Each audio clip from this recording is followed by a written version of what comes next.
Welcome back to the Tracy Take. I'm Tyler here with my brother Ryan, and today we are doing the Chicago Bears 3-round mock draft. But before we do that, we have a fun announcement. We have partnered with BetUS, and so if you like to put a couple bucks on the game that you're watching or bet a couple bucks on the ponies, click the link down below. They have a fun promotion going on right now for all first-time players of 125% match for your first 3 deposits. So it's a fun season going on right now with matches coming up. NBA, NHL playoffs are right around the corner. You bet on the draft. Who do you think is going to be picked first overall? That's important for this video because we're going to tell you who we think is going to be. So be sure to click that link down below and sign up. While you're at it, be sure to like, subscribe, and also ring the bell to get notified whenever we create new content. Trying to get to 3,000 subscribers by the draft. We're only a couple hundred away, so any help is greatly appreciated. Ryan, let's go over the offseason moves so far by the Chicago Bears.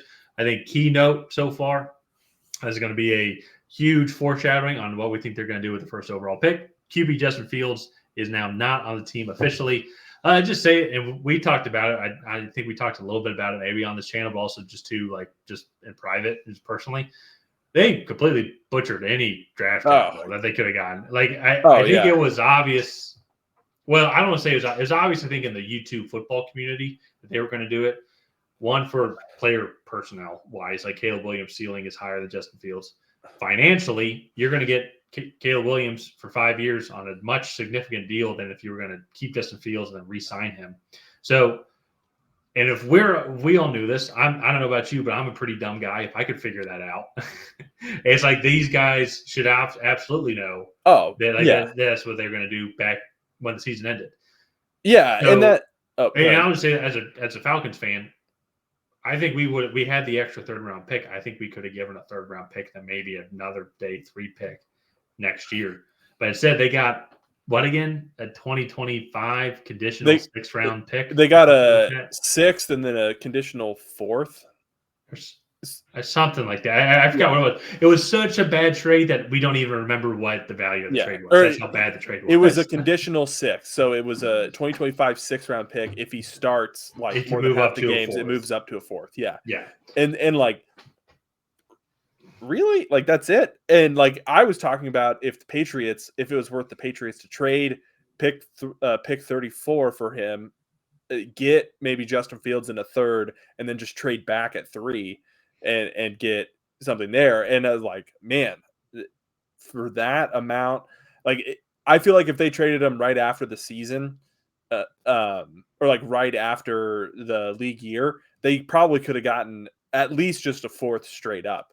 Because if you're talking about that from New England, who needs a quarterback, that would free up their 1st and 2nd pick to go get a receiver and a tackle.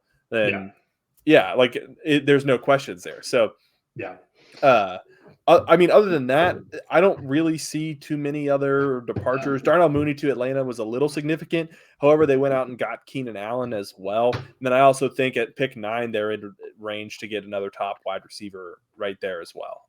So, not too many other notable losses.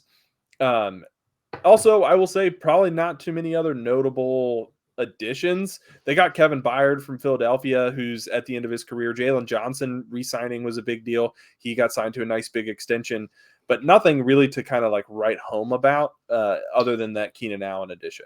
I think the DeAndre Swift signing, was unique because he still have Khalil Herbert, and they also drafted Roschon Johnson as well. Yeah. But that being said, though, I think you just solidify that running back room even more. They have a running back by committee type style anyway. So, in general, though, I think it's a good offseason so far. We now know exactly, I think, what they're going to do with their 1st overall pick. Well, everybody does know now. And honestly, there's just one player that this channel really thinks, and we've been saying it for this entire time, even in our mock drafts. Caleb Williams is going to be the number 1 overall pick. I would be shocked if they went a different route. It's kind of almost like it's reminds me of 2021 when everybody's like Trevor Lawrence or Zach Wilson and they're all these other things that you're trying to pick up on these knacks of Trevor Lawrence, so to say. If Trevor Lawrence turns out to be a bust, I don't blame Jacksonville because he was the best quarterback at that time. Same thing here with Chicago. If Caleb Williams turns out to not be the guy, he was the best quarterback. He has been the best quarterback over the past couple of years. People have been talking about him as a Patrick Mahomes-esque type quarterback. That's a pretty significant comp, I would say. And so if that's your guy, if that's if that's the guy, like this is the number one overall pick. Like I guess Yeah. I don't think they need to overthink it too much. Keenan Allen's going to his pro day. Like I think everybody knows that this is going to be their guy. Yeah.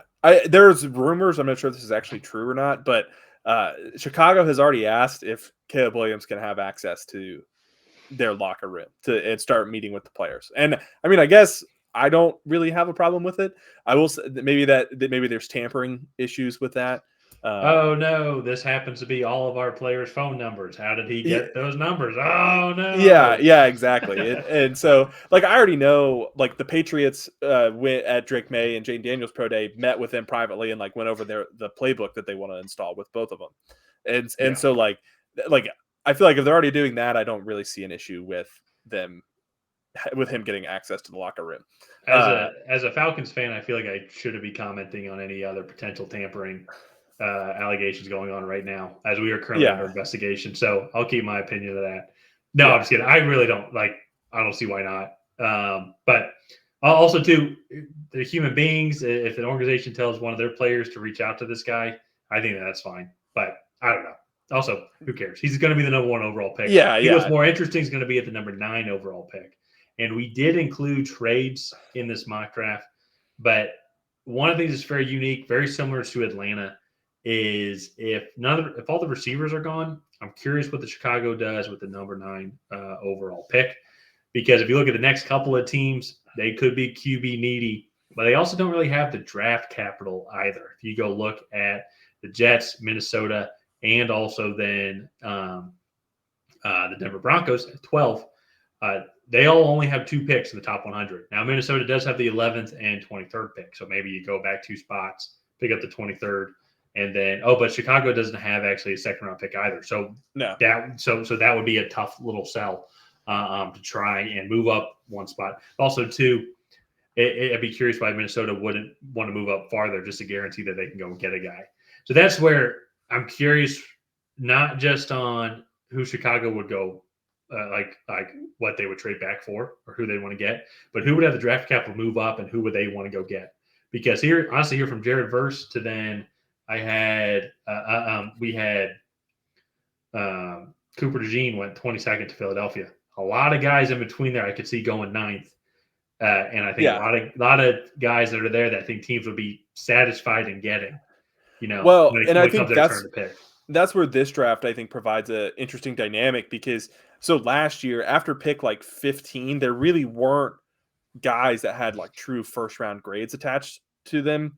Where like this year, like you got to pick 45 and you're like, okay, that guy in an average class would be a first round pick.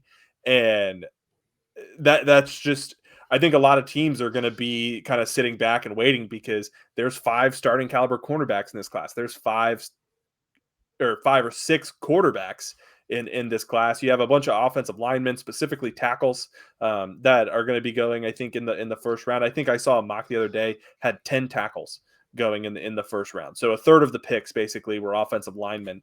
And it's kind of hard to argue because I think all those guys are worthy of those picks. So yeah.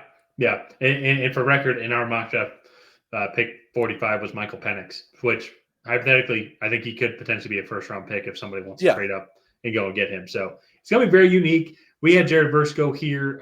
We opted to go that route instead of the cornerback route just because they re-signed Jalen Johnson, and then talk about Kevin Barrett also got Jonathan Owens from the Green Bay Packers. So decided to go edge rusher here on this side to address the defensive line. I could easily see them still going corner as well. But it's going to be very unique. If one of the receivers falls to them at number 9, they are 100% going receiver. They will gladly take Rome Odunze any day of the week. Potentially even 2, if they want to trade up a spot, it'd be very interesting to see if they'd want to trade up with Atlanta, maybe just to get that guy, or if they want to trade up with Tennessee if he falls, just to ensure that they can go and get a receiver and give Caleb Williams another toy to play with. Because then if you go look at that receiving room, if it does fall that way, DJ Moore, Keenan Allen, and then Rome Odunze or Malik Neighbors, like that's going to be tough. And then you saw Cole Kmet as well, a very underrated tight end. So let's move on though to their final pick of the top 100. How they going with Javon Baker out of UCF? end up getting that receiver need, and I think great value here in the third round pick. So, guy's been coming up a lot of draft boards since the combine. Ryan, he's a guy that you really like. What do you like about him playing with Caleb Williams? Height, weight, speed, 6'2", 200. He ran about a 4.5, but he looks faster than that on tape. A jump ball specialist. He has really good body control, really solid hands. This is a guy that was recruited by Alabama, played there, and then actually transferred over to UCF for whatever reasons.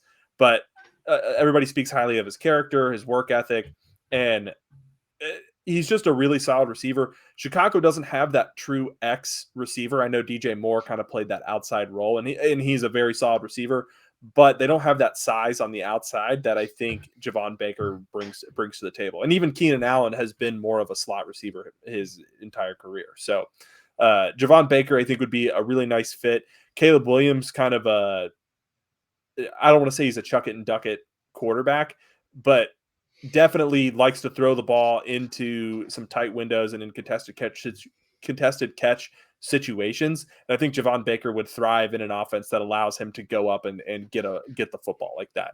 So yeah. I think him and Caleb would complement themselves very well. Yeah.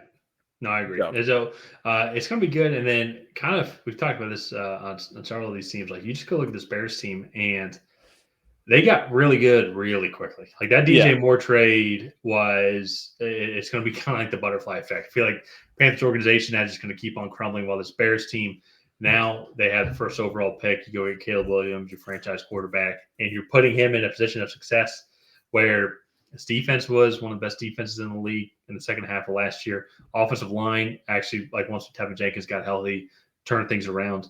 And Caleb Williams can pan out and be the guy. I mean, it's quarterback position's one of the toughest positions in sports. So it's going to take a lot there to be successful. But I think he can be Chicago's first 4,000-yard passer. Yeah, and I think he'll probably do that in his rookie year, to be honest. Probably so. Especially, I think they're trying to surround him with weapons. They are looking, I think, to potentially spread the ball out or spread the offense out a lot and put Caleb Williams in more of a situation where defenses are more spread out. They're easier to read than he can create on his own, which he's really good at, as we saw in college. So. Yeah. Well, and one thing as well too, they're also surrounding him. He's got 3 good running backs with him now. So I think that shows me now they're going to have as many. They're probably going to be doing a lot of 11 personnel with Cole Kmet being the guy. Yeah. So they want to go get that third receiver to replace Darnell Mooney. So I bring that up though, just so they can send out as many potential options as possible, have good pass protection for him, and running backs that know their pass blocking assignments. I think it's going to be huge for a rookie quarterback. Yeah, no, I agree. So let's go ahead and wrap this mock draft up here. If you guys have not already, please go ahead and like and subscribe, and let us know down in the comments what you thought of the Chicago Bears 3-round mock draft. Did you love it? Did you hate it? What would you do differently than that? We will see you guys next time.